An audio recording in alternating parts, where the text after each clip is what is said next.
Philadelphia, PA, a city of firsts, site of where our country was formed. A colorful city featuring the charm of the old world while at the same time maintaining a contemporary outlook. For example, the renovation of Penn's Landing on the Delaware River. And that is where we are today. Hello, everybody. I'm Don Poyer, and welcome to the Delaware Valley. First time the Unlimiteds have ever been in this particular area. Now, we are on the New Jersey side of the Delaware River where the pits are located, and I think you can tell the problem we are dealing with. 26-mile-an-hour winds. We expect them to continue throughout the day and maybe even get worse tomorrow. I'm with Jim Kropfeld, the driver of the Miss Budweiser. Jim, we may be on the beach a long time today. It looks like we're going to be here quite a while, Don, as you said. The winds are very bad here, and the water conditions weren't that great to start out. That's right. It was quite a bit rougher than we anticipated, and along with this wind, it's very precarious out there. Now, what about your boat? It's not known as a rough water boat in the first place. Well, we have to set it up the best we can, and we didn't get to do a lot of testing here, so I don't know what's going to happen. It's going to be probably testing the heats as we go. We have a field of 6 boats here in Philadelphia. Here's a rundown of Heat 1A. First of all, the Oberto with George Johnson qualifying at 95.7, just above the minimum in these rough waters. The Miss Otto SUNROOF, the U-22 with Todd Yarling at 103.9. Also in Heat 1A, the Holset Miss Madison qualifying at 105.2 with Jerry Hopp in the cockpit. As the wind continues to blow here in the Delaware Valley, here's the rundown of Heat 1B. The Budweiser Turbine with Jim Kropfeld out of Cincinnati qualifying at 119.7. The Miss 711 with Steve Reynolds out of Seattle qualifying at 123.0. And the defending national champion, current point leader, Chip Hanauer and the Miller American at 123.0. It is a sunny, beautiful day here in Philadelphia, but like we said, it is so windy. We'll see what the day unfolds. Stay with us. Heat 1A coming up.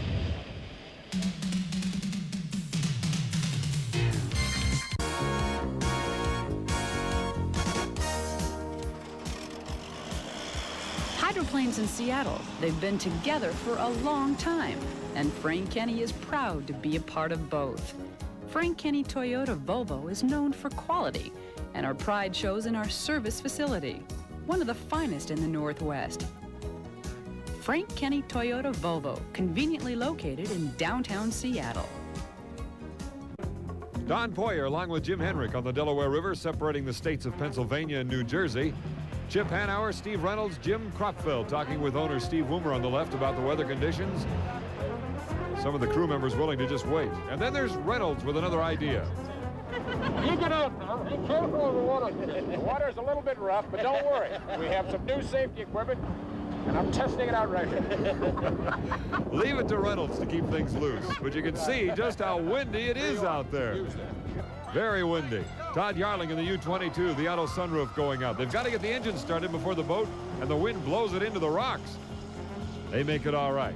And here's Jerry Hopp in the Holset Miss Madison heading out.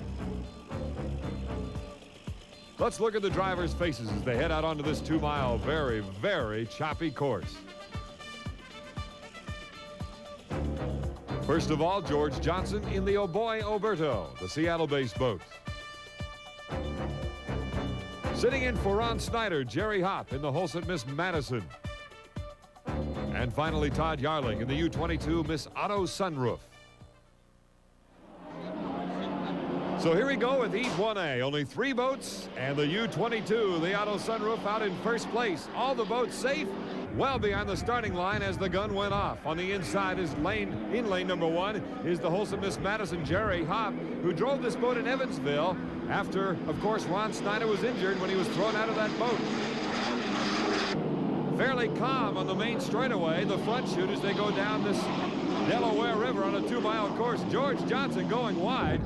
Now, Lee Shaneth, the head referee, has ruled that due to the water conditions these boats will have to put up with, no points are going to be awarded because they feel the boats really, even though we're seeing a great race here, they just can't perform up to their normal standards. So we're going to have preliminary heats with no points, and then if we can get a final in here, we will indeed go for the national points as well. Now as they go down the back chute and head for the Ben Franklin Bridge, here on this 2-mile course, you can see all three of them lined up. They all qualified at very similar speeds. On the inside again, Jerry Hopp and the Holset Miss Madison, but in the U22 in lane number 2 is the Auto Sunroof and Todd Yarling holding on to a slight lead as they come down after lap number 1. Lee Shane at the head referee also ruling we will go with only 3-lap preliminary heats. 3-lap heats. Kenny Washer on the right, the crew chief for this boat. The Auto Sunroof and Todd Yarling out of Hanauer, Indiana. They've been with us on the entire circuit and coming back here now to race in Philadelphia, as has George Johnson and the Oberto. Nice race right there, though, as you see the U22, Yarling, and then Jerry Hopp on the inside. And here comes Johnson on the outside on lap number 2. As they go into the south turn, the water really churning things up. The boat's having a tough time trying to negotiate these turns, and they get into the very, very nasty backstretch. They're looking at 3 to 4 foot waves out there, as well as the normal rollers. Look at the U22 in the middle jumping around. On the inside, the heavier boat, that being the Holset Miss Madison, Jerry Hopp with a pretty good ride and a slight lead going down the back straightaway. Carol Hughes, the wife of Bob Hughes, who is the team manager for the Holset Miss Madison. Big rollers anyway. Here it looks fairly calm, but it is not. Believe me, it is plenty choppy for these boats as Hopp holds on to a slight lead over the other 2 boats. Working it out, having the piston-powered boats in Heat 1A, and the turbine boats will come out then in Heat 1B. We'll see them a little bit later. Actually, the conditions favor these heavier boats. The wind and the rough water just wreak havoc on the turbine boats, the much lighter unlimited hydroplanes. Jerry Hopp going around the south turn for the last time here on lap number 3. Some of the crew members, Steve Reynolds in the background watching, trying to figure out how he'll run down this course. The pits are in the back chute. You'll see them go by as these boats head down the back straightaway. Second place is the Auto Sunroof. Bob Hughes hoping his boat will hold on and get a heat victory. Jerry Hopp, as you see now, back towards Philadelphia. The boat's going down the back chute. Jerry Hopp has never won a heat, and here he has a chance to do it as he heads for the Ben Franklin Bridge and the north turn and coming around possibly to get his first heat victory in his unlimited hydroplane driving career. He drove the Oberto, the boat to his right on the left side of your screen last year and was very successful. And now the race for the finish. In lane number 2, the Holset Miss Madison. On the right of your screen, the U22, the Auto Sunroof. Here's the finish. Holset Miss Madison. Jerry Hopp getting his first heat victory as an unlimited driver. Jerry, you might even take a victory lap. Who knows? Jerry Hopp, the winner of Heat 1A. Looking at the... Excuse me, Jerry, this is, I believe, it's your first heat victory. Yeah, it's my first heat victory ever. And I'll tell you this, probably the roughest course in the history of Unlimiteds. That was a wild ride out there, I'll tell you. Along that the front chute by the sight line looks like it's a little smoother than the back chute. Yeah, it is. It's smoother over there. Over here we've got the wind waves, and over there we've just got the Delaware River. Okay, congratulations, Jerry. Thank you. Second place went to the Sunroof, Auto Sunroof, and the U22, and let's check in with Don right now. Don? Todd, you take the pillow out of the cockpit or leave it in there? Oh, it's going to stay in there for a while. What's it like? Jerry was saying that the back chute's the bad part, and then it's not so bad on the main straightaway. Yeah, it's a lot worse on the back stretch. The main straightaway is not real bad, but it's got real long swells, and I was spending most of my time out of the water, so, you know, if you can't make that prop bite, you can't go anyplace. Well, despite the conditions, you put on a great race. Nice going. Well, it was really tricky out there a few times. This might be the best craft to have out there, a hovercraft on the Delaware River. We'll return to the Budweiser Hydrocade. Right. The Miss Budweiser cockpit. We're in Camden, New Jersey, the pit side of the Delaware River. Philadelphia on the other side, the yellow sheet of paper on the left in the cockpit. A diagram of the course that Jim Kropfeld will refer to during the race. What did you see and learn from the other boats running in Heat 1A? It's pretty hard because those boats are considerably different than the boats that Jim Kropfeld, Steve, myself are running. So really not much. You just have to go play it by ear. Well, keep those front wings down. Yeah, you hear exactly. And you can see those wings on the Budweiser right there. Again, they've got to get these boats out before the wind drives them into the rocks along the shore. Of course, $1 million boat, you got to watch out. Let's take a look at the drivers now in Heat 1B. That'll be Chip Hanauer, the Miller American, the defending national champion. Next up, Steve Reynolds, the Miss 711, which has run very well in this rough water. and Jim Kropfeld, the host boat, the Miss Budweiser. And what a gorgeous shot as the three boats head around the north turn with a Ben Franklin bridge in the background. Here come the three turbines, the Miller American in lane number 1, the 7-Eleven in lane 2, and the Budweiser on the way outside looking for calm water. All three boats safe on the start, and here we go with Heat 1B. Steve Reynolds on the left of your screen, on the right, Chip Hanauer. And on the outside, there goes Jim Kropfeld in the Budweiser. Kropfeld, maybe wisely, coming closer to the shore down the main straightaway, trying to get a little more protection from the wind as he whips it now around the south turn, where it is very, very choppy. Now they come into that wind, which is going directly across the course. The Budweiser seems almost oblivious to some of this chop, and the Miller American in lane number 1. The 7-Eleven seems to be dropping back a bit. This is lap number 1 as they go down the back chute. Bernie Little watching on the right. Jack McDonough, part of the Anheuser-Busch family, as the boats now go into that north turn. And again, the Miller American holding on to lane number 1. 7-Eleven and Mears has gone dead in the water back in the back straightaway. So it is now a two-boat race. Again, they are competing for no national points. 7-Eleven still trying to get it started again. That Steve Reynolds looks like he might still have some life in that boat. In the meantime, completing lap number 1, the Budweiser here on the about lane number 3, and Chip Hanauer in the Miller American in lane number 1. A gorgeous shot as these boats come down the main chute in front of better than 200,000 people. They're getting their first look, many of them, their first look at these boats, the unlimited hydroplanes. In this particular case, in this heat, all three boats with turbine engines, all with the Lycoming L7 engine with roughly 2,650 horsepower. But the speeds, you're just not going to see incredible speeds today. 7-Eleven still struggling. Steve Reynolds trying to get it dialed in. Jim Lucero, who built this boat, built virtually every competitive boat on the circuit, has now joined the 7-Eleven team, and you can look for great improvement on the 7-Eleven family. Budweiser coming around the outside, trying to keep pace with the Miller American as they come past again the Ben Franklin Bridge and come down the Delaware River. The wind meeting these drivers from right to left as they come down this main straightaway. Not nearly as severe as the back chute, but they come down now, the Bud and the Miller, completing lap number 2 and heading into the south turn.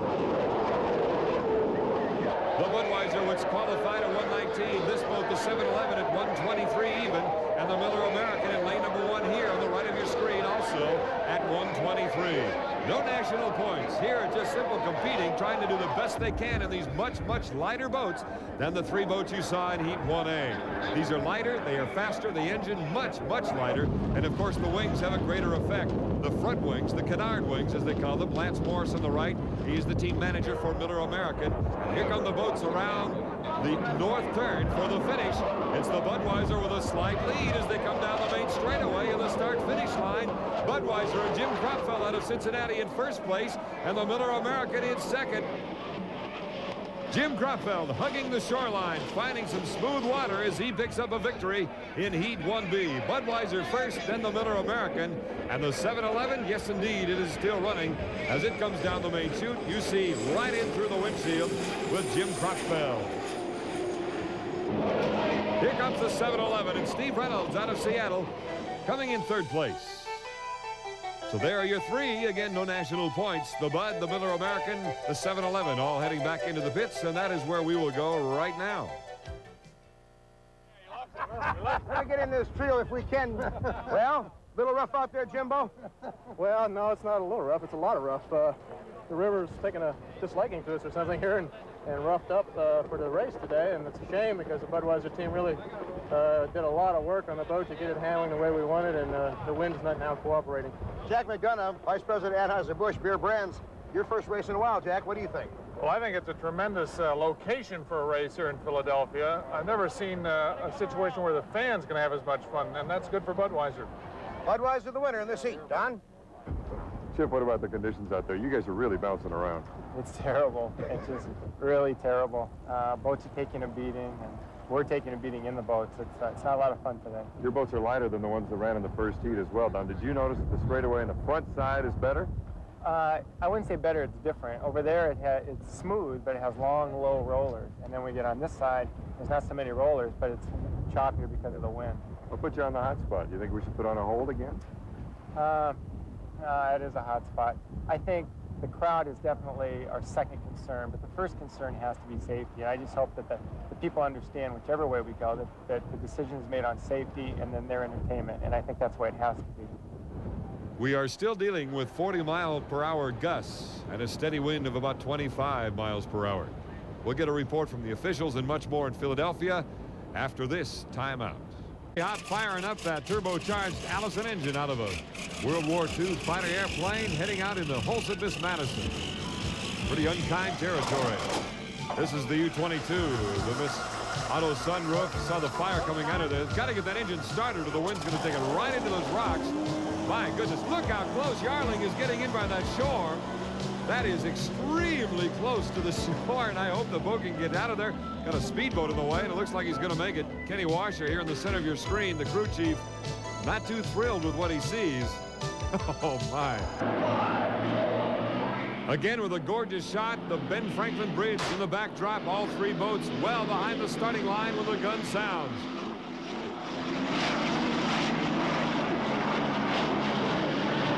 Of these boats powered by turbocharged Allison engines, and in lane number 1 is the Auto Sunroof with Todd Yarling. Lane number 2, Jerry Hopp in the Holset Miss Madison. In lane number 3, the Oberto with George Johnson. Rumbling down the front straightaway, which is getting almost as rough now as the back chute. It's Yarling hugging the buoys and the other boats maintaining their lanes.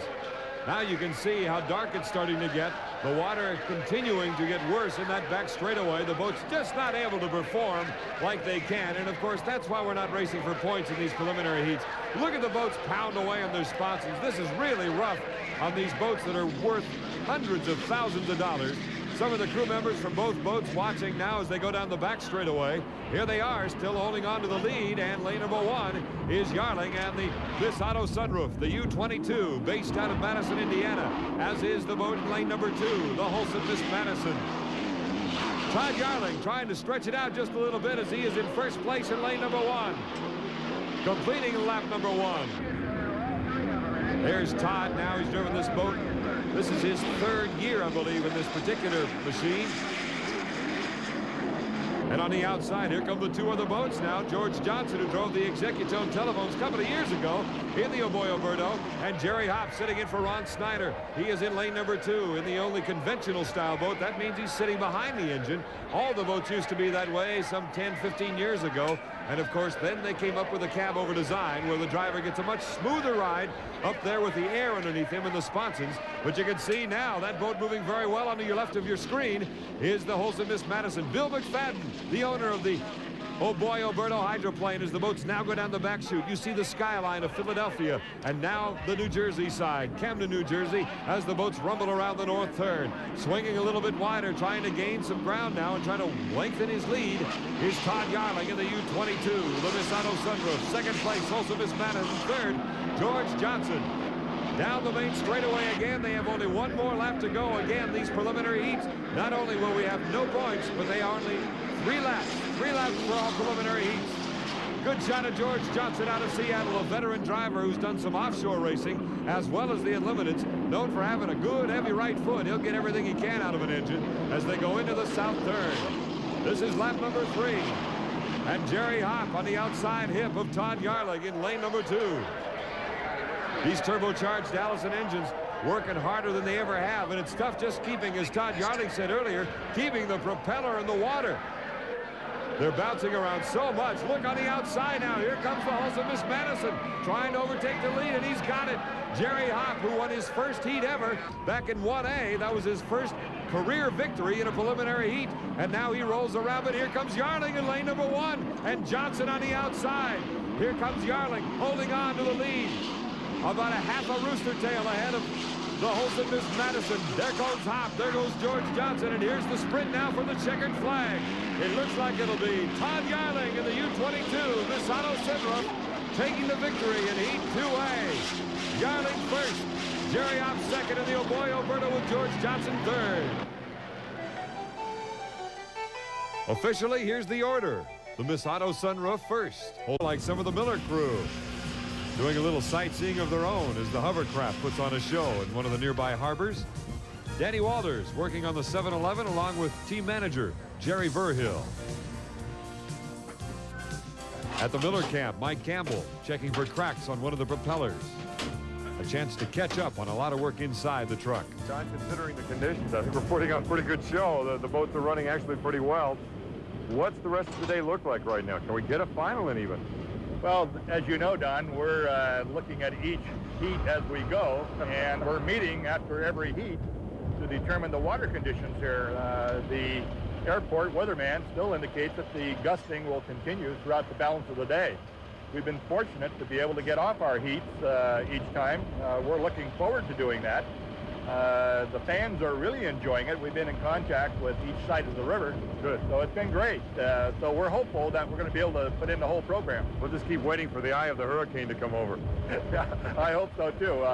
I understand the tide is changing, and maybe we have a slack tide here that would allow us to get out and do that. But right now, as you can see, it's very rough water out here, and by the speeds, you can tell that the guys are not really interested in turning world record speeds out here. So, but they're doing a very good job, and we're very proud of them.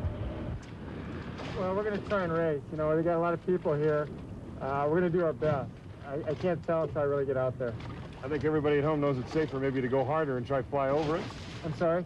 Easier to fly over it? Well, yeah, but there's a big deficit if you can't do it and you try. So we're just going to have to tippy-toe around and see what happens. Steve, I think this is one of those races where it's an extra 4 tugs on the belts, huh? Yeah, I think I need an extra set of seat belts, Dan. You got a couple more we can put in here, maybe a straight jacket or something we can Velcro to the back? You got extra cushion on the side at all? No, just the standard cushion. I just put on an extra vest inside. A little extra padding. So Chip Hanauer and the Miller American is heading out onto the treacherous Delaware River for Heat 2B.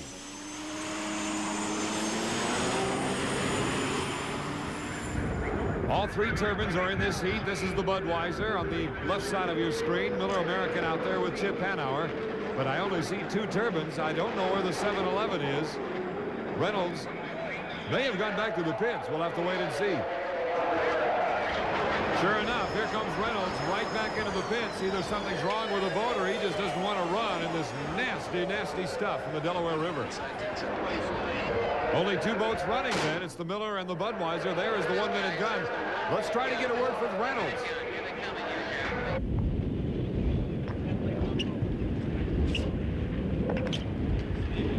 I have a feeling it's just plain too rough out there. Oh, yeah, that's rough for me. Maybe I'm not as big as those boys, but I got $1 million worth of equipment here. It's my opinion. That's too rough to run. I'd love to put on a show, but not at the sake of my boat or look for yourself. Have fun, fellas. So the 2 remaining boats, the Budweiser on the outside and the Miller American on the inside, will compete here in Heat 2B. Steve Reynolds has a good point. These are indeed $1 million boats. But Kropfeld and Hanauer will put on a show with the Ben Franklin Bridge in the background. Here's the start of Heat 2B. Budweiser on the outside as they come into the south turn here on the Delaware River, a 2-mile course. Very, very long straightaways and tight 600-foot turns, 600 feet in diameter to be exact. And here they come around the turn. The Budweiser holding on to lane number 2, leaving room for Chip Hanauer as he hugs the buoys and heads around into the choppy part of this course. Look at the Budweiser bouncing around on that right sponson. They've already had to patch it once today, and now they're back out on there beating it again. And the Miller American on the inside with a slight lead as they go down that treacherous back chute. Many of the crew members watching the 711 being hoisted out as we see from the backstretch what the drivers see going down the back chute and the Philadelphia skyline in the background. Again, back into the north turn. This is lap number 1. The left sponson of the Budweiser getting up into the air, around the turn and down the main straightaway. Ooh, the Budweiser, check that, the Miller getting way up that time on the inside. Here comes Kropfeld and Hanauer, a couple of old buddies, a couple of old foes. They have raced against each other for many, many years. Budweiser with a slight lead after lap number 1. Both of these drivers will be in new hulls next year. Chip Hanauer will be driving a Lucero design boat that will be ready. It is completed now. It just needs the plumbing and the engines and paint, you name it. It'll be ready for 1987. Likewise for the Budweiser team, Kropfeld will drive a new turbine-powered boat that is ready to go and sitting in Seattle. some fine-tuning, and it will be on the course in 1987. But it's Kropfeld with a slight lead in the Budweiser in lane number 2, and Chip Hanauer out of Seattle, Washington in the Miller American. There it is. That boat will be retired after this season by the Miller team as they go down the back straightaway. On a normal day of racing here on the Delaware, a lot of big, about 2 to 3 foot rollers that they have to deal with along here. Lots of cement bulkheads along the river, so those waves simply bounce off and come right back into the course, much like Seattle, a couple of other courses along the circuit. But here comes the Miller American with a slight lead now on lane number 1 as Kropfeld and Hanauer put on a show for better than 200,000 people here between Philadelphia and Camden, New Jersey. Here's some of the wind blowing and the rumbling of the wind and the water hitting the sponsons of these two very light boats. A sound you normally don't hear when you've got a piston engine in your boat, but of course with these jet engines, totally different. You hear the rumble, a different kind of thunder, and you're hearing plenty of it today as these boats go down the back chute, really taking a beating. Unbelievable that these drivers are able to even compete, let alone get out there and go for any high speeds. Just a week ago in Syracuse, these boats were running in the 140-mile-per-hour lap range. Here, closer to about 105 to 110 mile-per-hour average, which means only about 130 in the straightaways instead of 180 to 190. Here comes the finish. The Miller American in lane number 1. Jim Kropfeld, lane number 2. Miller with a slight lead as they come down for the checkered flag. It'll be the Miller American just edging out the Budweiser and Jim Kropfeld.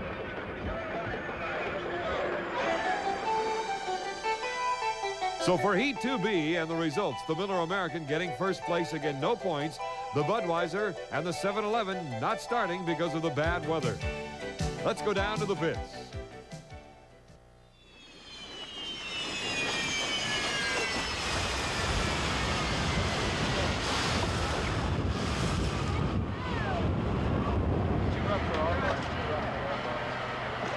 Chip, you on that one turn, you went right up on your side. Did you know it?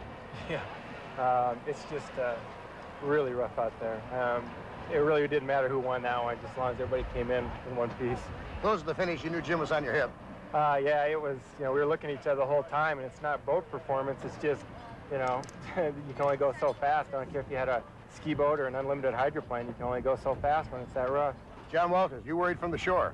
Oh, you bet. It's way too rough to be racing out there. Guys are going out there and beating up the equipment and taking a real risk on beating up themselves. And boy, at this point, I'm for parking them. At this point, you've got to be thinking about the smooth water of Mission Bay and San Diego in about a month. Yeah, I mean, we're finally in a position now to where we're in the lead for the national points race and all that sort of thing. At this point, it isn't worth breaking up the boat and risking that opportunity to be national champion. And John Walters knows because he's the next driver beside the crew chief here of the Miller American. Don? Jim and Bernie, what do you think? Maybe call it a day? Oh, this is terrible. And, it's one thing to beat the boat up. This Budweiser's built to take it, but that's ridiculous. And but for all these great fans in Philadelphia, we would just want to put on a boat race. And well, I think they've seen that, too, don't you, Jim? They've seen some pretty good racing. I think they realize that we have some beautiful equipment in the Budweiser and all the other boats out here, and it's a shame that the weather went against us this weekend, and there's nothing we can help with. We're trying to do our best, but everyone else is too. And they are, in fact, patching up the Budweiser a little bit on that right sponson with some Bondo, and then they scrape it off for a better finish. But it looks like the Budweiser is still in good shape. We'll return in just a minute.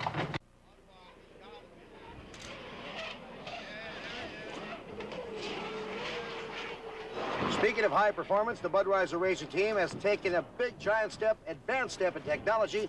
Dewey Norton, you designed the start cart and testing cart, the only one of its kind. Does it give you that much of an advantage? Well, we really think it does in a matter of safety with the engine, because it allows us to make all of our adjustments outside of the boat, prove the systems, make sure there's no vibrations or any problems with the engine prior to even going into the boat. We wanted a way that we could run the engine as if it was in the boat, but be able to make our adjustments, our oil pressure adjustments, fuel pressure adjustments, our look for leaks in the fuel system and the oil system.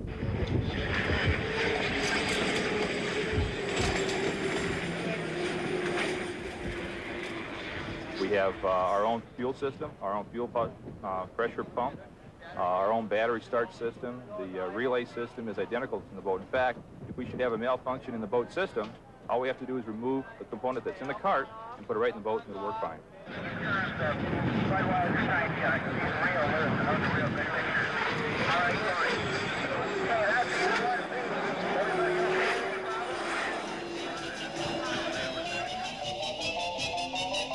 Chip, this is quite a pair here. We got Rick Mears and Chip yourself. What are you doing? Just giving a little tour? Well, the Penske people were really nice to us. They're just down the road in Reading, Pennsylvania. And as you know, in New York, we suffered a lot of damage. And we're looking for a port in a storm, and they gave us that. So I think there's going to be a lot of the Penske people come down and watch the race. Rick, have you seen any unlimited racing? Not other than TV. You know, I've watched them on TV, but I've never been to a race. This is the first one. I'm pretty excited about it. Did it surprise you at all? The cockpits are fairly similar as far as the reinforcement protection. Yeah, they really are. You know, very similar in that respect. And you know, we were talking about some of the ways that you do different things and keeping the boost up and that kind of stuff, and things like that are similar. But what isn't similar is the fact that these depend on water and air, and I never have really felt that water and air are dependable. So these things are quick. Which you have, I believe. Don't you have the record at Indy as far as the lap, what, 2:17, something like that? Yes, we were fortunate. Pennzoil car was working good there, and we did get the record, and then we set a closed course record at Michigan at 2:23. And but, you know, records, it probably won't last through the next Michigan race. Somebody's liable to break the thing, so you never know. Well, Chip's had his share of records, too. Little different, though, 200 miles an hour on water as opposed to asphalt. You bet. That's probably about like us running about 450. Yeah, that's pretty true. Thanks for being with us, Rick. Thank you. Back to racing, there are now some serious doubts as to whether or not they'll be able to have a final here in Philadelphia. We'll have more in a minute. Don Poyer along with Jim Henrik still in Philadelphia. The crowd of better than 200,000 still here waiting for the waters to subside, but it's, well, we just don't know if it's going to happen. That's the way it is. Please give me the go. I'm standing here with Bob right now, explaining it to him that I'm calling the event off because of the rough water and the damage we've had already to our boat. We cannot afford any more damage. That's a 10-4. Call it. Okay. Don, is it official now? The race been called? Yes, Don. The water has not really subsided any. In fact, in many of the corners, the drivers who just came in indicated that the water is worse than what it was when we were previously racing. So the event has been called at this time. Todd Yarling in the auto sunroof, the U-22, is one of the boats going out to test, and it is simply intolerable now. The wave's too high, and we just can't continue to race, which is a shame. Many of these people seeing hydroplane racing for the first time. The national points will remain the same.